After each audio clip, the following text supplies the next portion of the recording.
नमस्कार मंडळी, स्वागत आहे तुमचं माझ्या नवीन ब्लॉगमध्ये। 2-3 दिवस जरा तब्येत खराब असल्यामुळे मी काय व्हिडिओ बनवू शकलो नाही।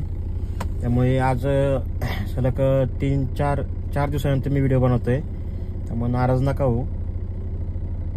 जे काय माझे फॉलोअर्स व्ह्यूअर्स असतील त्यांनी जराशी सपोर्ट करा आणि मला माझं चॅनल मॉनिटाईज होण्यासाठी मला हेल्प करा, नाही का। तर आज विषय असा आहे, आज 4था दिवस आणि आज मी ब्लॉग बनवतोय, कारण जास्त दिवस ब्लॉग बनवणं बंद केलं तर यूट्यूब चॅनल जरा विस्कळीत होऊन जातं, मग पुढे लवकर ग्रोथ घेत नाही।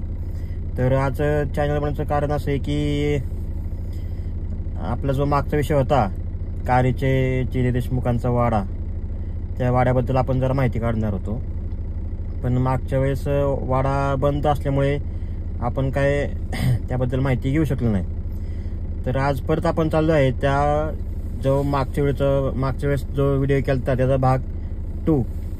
भाग क्रमांक 2 याबद्दल आपण बोलणार आहे। तर आपण त्याच्याबद्दल काय करणार आहे, जाताना काय आपण सांगणार नाही रस्ता कसा काय कसं सगळं, कारण भाग 1 मध्ये आपण सगळं ते सांगितलेलं आहे मागच्या व्हिडिओमध्ये। तर आता आपण परत डायरेक्ट कारीच्या गावामध्ये गेल्यानंतर जे देशमुखांच्या वाड्यापाशी गेल्यानंतर आपण डायरेक्ट व्हिडिओ बनवणार आहे।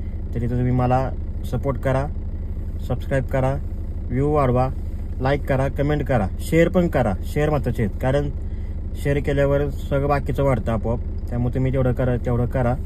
चला तर मग आपण जाऊयात कारीला डायरेक्ट, तिथे गेलं तर मी तुम्हाला आता पुढचा व्हिडिओ दाखवतो। चला तर मग हा जे देवाडा मागच्या वेळेस बंद होता, आता पूर्ण उघडलेला आहे। आपण त्यांच्या घरात जाऊ आणि माहिती काढू, परत तुम्हाला पुढच्या व्हिडिओमध्ये दाखवू।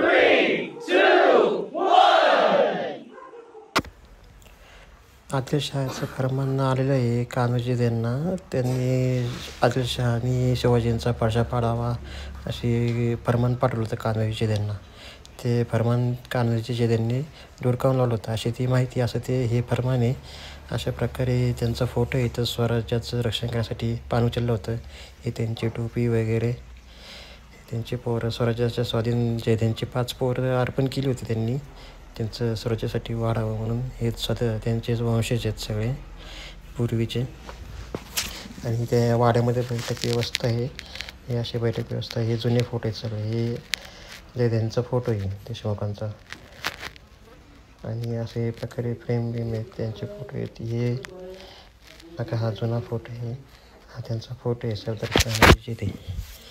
हे जुने फोटो आहेत, भरपूर असे त्यांच्या वाड्यामध्ये भरपूर असे फोटो आहेत, जुने वस्तू पण आहेत त्या काळातले। हे बघा, हे मडके, हे सगळे पितळाचे आहेत। शिवाजी महाराजांचे फ्रेम, हे त्यांची तलवारी, हे परात, हे सुरक्षा कवच, अशा प्रकारे भरपूर आहे। हे जुने वस्तू, हे त्यांची फ्रेम आहे, हे तलवार, हे तोफेचा गोळा,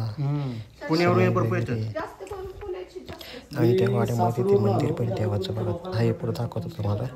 काय हे मंदिर आहे, हे जे त्यांचं मंदिर आहे गाव वाड्यातलं, त्यांचे कुलस्वामिनी वगैरे काय असेल ते त्या मंदिरात आहे प्रस्ताव तिथे।